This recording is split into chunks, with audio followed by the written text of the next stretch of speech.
Hello children, let me welcome you to the virtual class of the Brihan Mumbai Mahanagar Palika. My name is Shraddha teacher. Children, we are in the middle of this COVID-19 pandemic and because of that we are not able to go to school, but that doesn't mean we are going to stop learning. So we are going to do many lessons which are very interesting from your textbook through the virtual class here. So let us do a lesson in English today. So children, let us begin with or continue with rather a lesson in standard 9th English. And when I say continue, it means we have started one part of the lesson earlier. We have already started doing this lesson. Now we are just going to continue the remaining part of this lesson. So now this is not a lesson from your prose or poetry children. This is a lesson based on a grammar point, and that is figures of speech. And we did figures of speech part 1 just recently, where we talked about metaphor, we talked about personification, apostrophe, simile, etc. So now in this particular lesson children, we will move on and we will do certain other figures of speech. Now when we talk about figures of speech, I have also told you that figures of speech is a kind of a typical point in English language study, which is related to study of poems or poetry. Now when you study poems, when you read poems, you will see that there are certain words or certain sentences which are used in such a manner in these poems that if you use that in prose, it might sound grammatically wrong. Okay, they sometimes, the poets, when they write these poems, they sometimes use words which are not even existing in the dictionary. Now all this children is called as poetic liberties. Okay, we try and understand what is there in the mind of the poet and how the poet has tried to beautify that particular poem by trying to understand the various figures of speech. So there are many different figures of speech. We are not going to study all of them, but we study around 9 to 10 as part of our syllabus this year in standard 9th. So the figures of speech that you will be learning today will be, one is hyperbole, then you have allusion, you have irony, and you finally have climax. So in this series of 2 videos, you have learned around 9 figures of speech. Okay, so come on, let's see what hyperbole means, what allusion means, what irony means, and what climax means, along with various examples. Let us talk about the remaining 4 parts of figures of speech that we have. That is, we will look at hyperbole first, then we will look at some more types of figures of speech, okay, like climax, like irony, etc. So the first figure of speech that we will be doing today is hyperbole. Look at the spelling. We could very easily call it hyperbole, hyperbole. But remember, the pronunciation is hyperbole. Okay, see the pronunciation here. The word is said very differently from the way it is written. So what is the pronunciation of this word? It is hyperbole. So remember, never make a mistake in saying this word and calling it hyperbole, like many people do. Now we know how to say this. Now let us try and understand what the meaning of hyperbole is. So what is a hyperbole? It is used to create emphasis. It is used to evoke strong feelings or to create a strong impression. And it is not meant to be taken literally. That means hyperbole, when we use, we are saying something which may never happen. Okay, we are overhyping something which will never happen. We are saying that, and we are trying to create a situation which is larger than life. For example, when you see Hindi movies, you see that one hero, without even a gun in his hand, is fighting with 50 people who have guns and weapons. And he's also defeating those 50 people. That is an example of a hyperbole. Okay, so here in hyperbole, when a poet uses hyperbole, means he's doing something over the top. In Hindi we say किसी चीज को बढ़ा चढ़ा के बोलना is called as hyperbole. So let us look at examples to make the idea clear to you. So see, these are all examples of hyperbole. Her smile was a mile wide. So some people, they have wide smiles. They open their mouth a lot when they smile. But does it mean that it is a mile wide? A mile means more than 2 kilometers. So how can a smile be that wide? Almost 2 kilometers. It cannot happen. Okay? So this is an example of a hyperbole. I told you na, किसी चीज को बढ़ा चढ़ा के बोलना is an example of a hyperbole. So her smile was a mile wide is an example of a hyperbole. This mall is big enough to have its own zip code. So you have zip codes, means you have postal codes, pin code, isn't it? For example, the pin code for the place where I stay is 4215 something. So that is a pin code. Alright, so they are saying that this mall or this shopping center is so big that it is almost like a small town which can have its own pin code or zip code.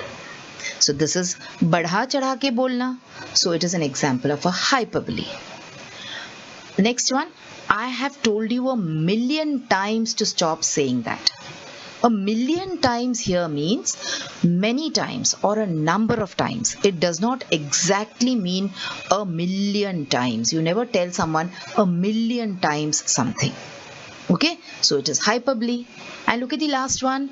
Her brain is the size of a pea. That means you're comparing someone's brain to the size of a pea. Now you have your brain inside your skull. All of us, we have our brain inside our skull. And more or less, most of the sizes of our brains are the same. Correct? But here, it means that she doesn't use her brain or she is not intelligent enough. The meaning of the sentence is this. It does not mean that her brain is the size of a pea. See, this is a pea. Can it happen? Can someone's brain be the size of a pea? It cannot.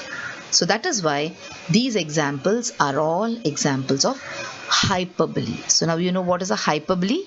It means when you एक चीज को when you बहुत बढ़ा चढ़ा के you say, when you give it more importance than it deserves, or you try to say it in such a way that सामने वाला gets shocked.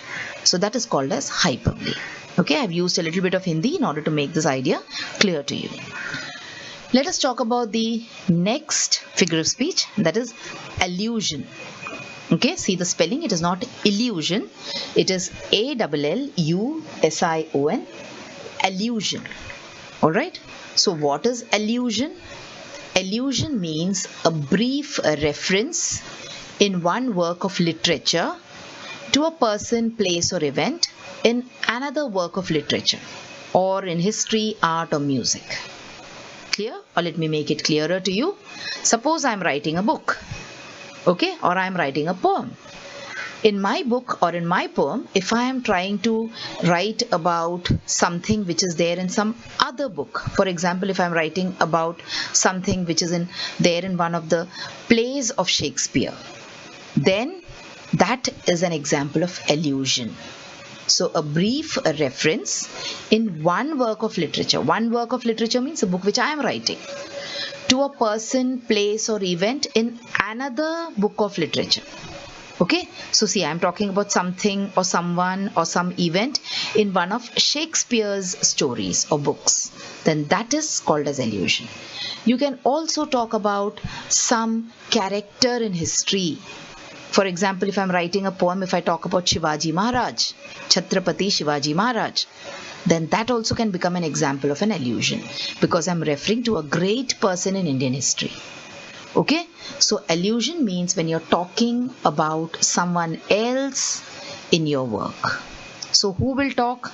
The poet will talk in the poem which we are studying.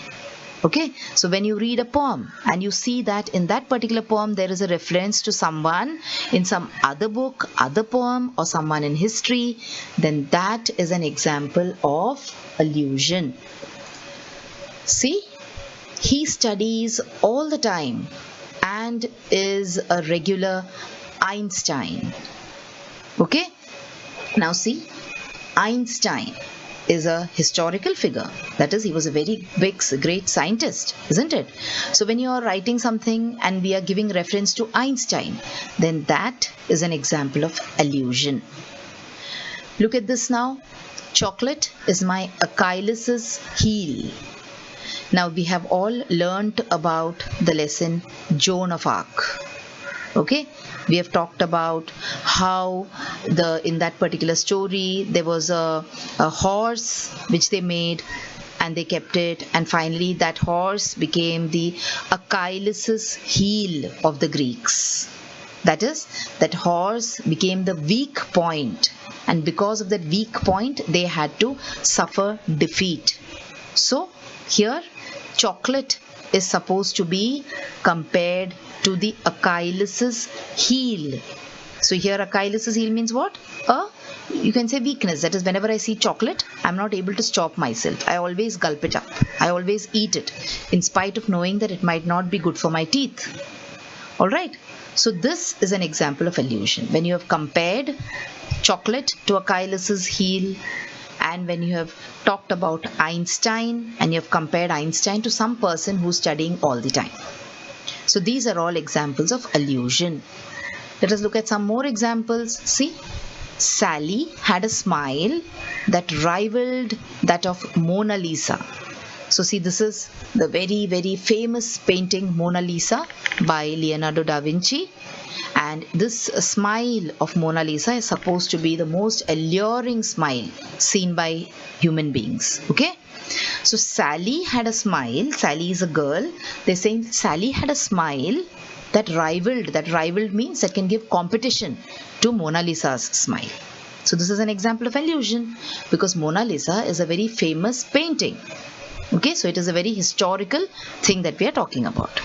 So since everyone is familiar with the painting, they can imagine what Sally's smile looks like. So immediately you can imagine the face of a girl with a very, very beautiful smile.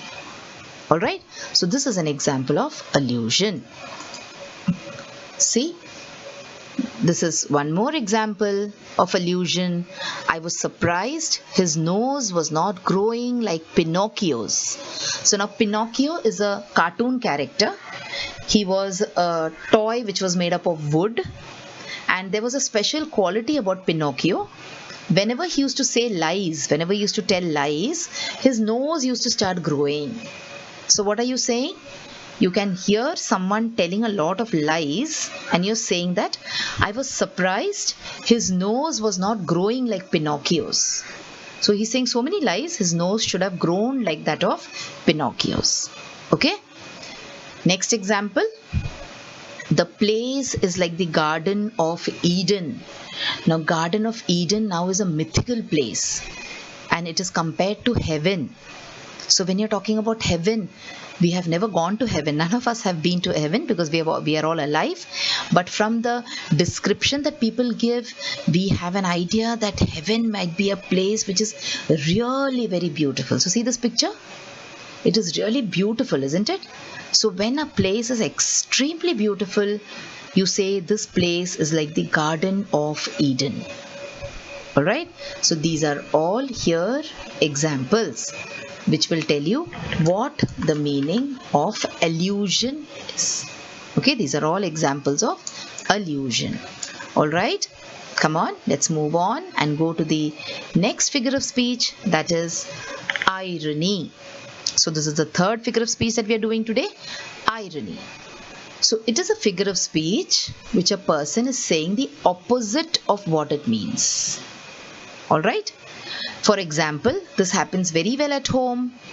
When you hold something in your hand and you ask your mother, where should I keep this? Sometimes she tells you, keep it on my head. Alright? This is a very common thing which happens. Will you really go and keep it on her head? No, you'll get banged by her. She'll punish you for it. Why she said that? She's just saying it ironically. Okay, she doesn't want you to keep it on her head. So the figure of speech which a person is saying the opposite of what it means. She wants you to keep it in its proper place and not on her head. Alright, so see, the bad news is that everybody got perfect in yesterday's test. So is it bad news, children? The teacher is coming and announcing that everybody got perfect marks in yesterday's test. So that is good news. But see how the teacher is saying? The bad news is that everybody got perfect in yesterday's test. So it is an example of irony, because the teacher is saying the exact opposite of what she wants to say. It is so nice of you to tell my secrets. So if you tell your secret to someone, what do you expect? You expect that that person keeps the secret a secret, isn't it? That person doesn't tell it to anyone. But you realize that that person has gone and told the whole town about your secrets. So instead of saying, I'm so angry that you told my secrets, what are you saying? It's so nice of you to tell my secrets. Okay? It's an example of irony, because you're saying exactly the opposite of what you want to say. Next, it is good of you for scolding me in front of your friends. So if someone scolds you in front of others, what do you feel? You feel very bad, isn't it? You feel insulted. So what will you say? You'll say it was not good, scolding me in front of your friends. But here you're saying it is good of you for scolding me in front of your friends. So it is an example of irony. Okay? See? Let us look at some more examples of irony here. Water, water everywhere, but not a drop to drink. So it means there is water all over the place. You are in the middle of an ocean and you are surrounded by water, but none of it is drinkable. So, water, water everywhere. There's water everywhere. It is ironical that you cannot drink even a drop of that water. This is also an example of irony. Okay? See one more example. The directions were clear as mud. So is mud clear, children? The mud is all fuzzy, isn't it? You cannot see anything through mud. So you're trying to say exactly the opposite of what you mean in this case. So it means that the directions were not at all clear. The directions were very, very unclear. Okay? Obviously, the directions were very clear, not clear at all. Let us look at some more examples of irony. The name of his biggest dog was Tiny. See, the dog was very big in size, but the name of the dog was Tiny. So when you hear the name Tiny, you think about such a dog. But when you see the dog, you realize, oh, this dog is very big. So why has he been named Tiny? So it is an example of an irony. Some more example. The Titanic was promoted as unsinkable, but it sank in 1912. See, exactly opposite happened. The Titanic, when it was launched, it was promoted as unsinkable, something which could never sink. It was a ship which was never supposed to sink. But sadly, it sank on its first voyage itself. See here, it sank, it broke up into two, and most of the people who were on that ship died that day. So this also is an example of irony. Okay? So I hope the idea of irony is clear to you. Let us now go to some more examples. A fireman afraid of fire. See, irony, na? What is a fireman supposed to do? He's supposed to put out the fire. But here we have a fireman who is afraid of fire. So it's an example of irony. A fat and unhealthy doctor. Whenever you go to a doctor, you expect to get well. You expect to become healthy. But when you go to a doctor and see a doctor who's really fat and who's unhealthy, look at his expression also. Will you ever want to go back there? Because you do not expect a doctor to be fat and unhealthy. Alright? So these are all various examples of irony, simple examples. Let us move on and let us go to the last figure of speech for today. That is climax. Climax means what? Climax means exactly when we talk about climax, we talk about movies, we say during the climax the hero dies. That means we are talking about the end of the movie. Towards the end we are saying. So for going towards the end, you started from the beginning, isn't it? So climax means there is an event, there are certain events which are arranged in a certain order. In mathematics, you learn ascending order and descending order. Ascending means low to high. You start from step number 1 and you ascend and you go higher. Okay, so climax is just that. When you progress from a lesser to a greater idea, or from something which is of low quality to higher quality, something which is small to something which is bigger. So ascending, when the ideas are arranged in the ascending order of importance, you say that that particular figure of speech is climax. Okay, see, each next word combination in a sentence, whether it is a clause, is logically more important or emotionally more stronger. So that is an example of climax. Alright, let us look at this example. No blade of grass. So the blade of grass looks like this. Very tiny, thin. No shrub. A shrub is a little bit bigger than the blade of grass. No tree. And the tree is even bigger than the shrub or the blade of grass. So you see how the ideas or the words or the phrases were arranged in a sequence in which something became more and more bigger. Okay, so you have big, bigger, biggest in size here. No blade of grass, which is very tiny, to shrub, which is a little bit bigger, to a tree that is biggest. So no blade of grass, no shrub, no tree that was not owned. Next, she felt better, immensely better. So there was someone who was sick. Then she felt a little better. And then she felt immensely better. Means she felt very good.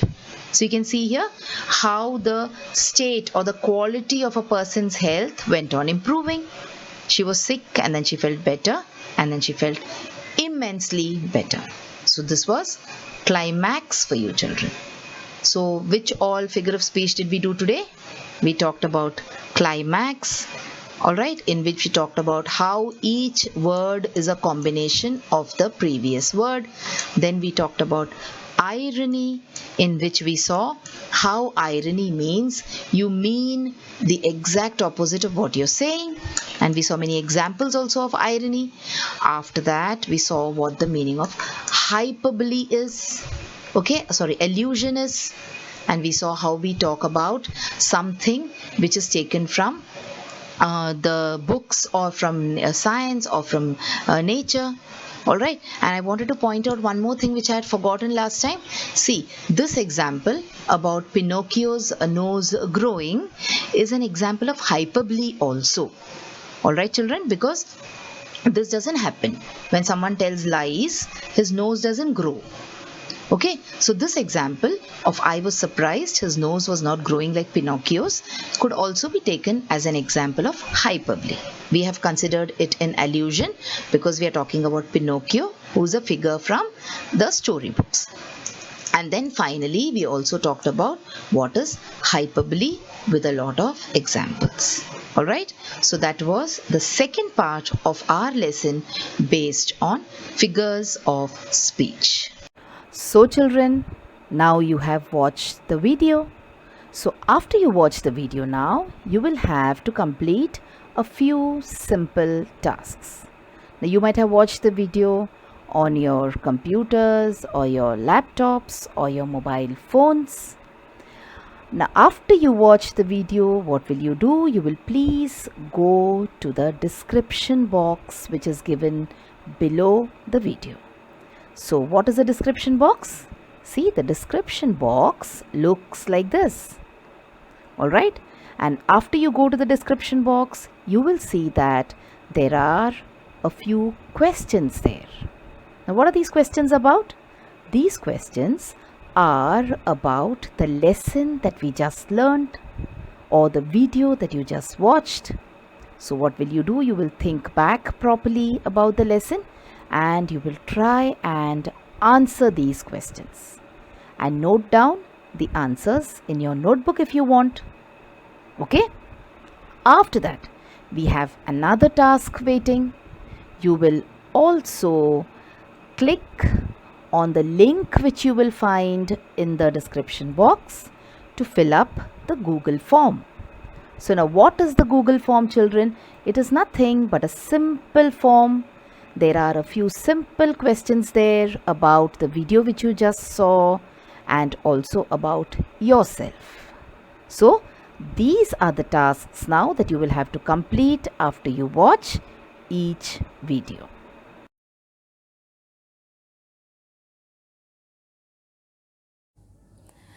So children, wasn't that a very interesting lesson? I'm sure you learnt a lot of new things in this lesson. If you have liked this video, please hit the like button and also subscribe to my video so that you will get to see all the videos which I keep posting regularly.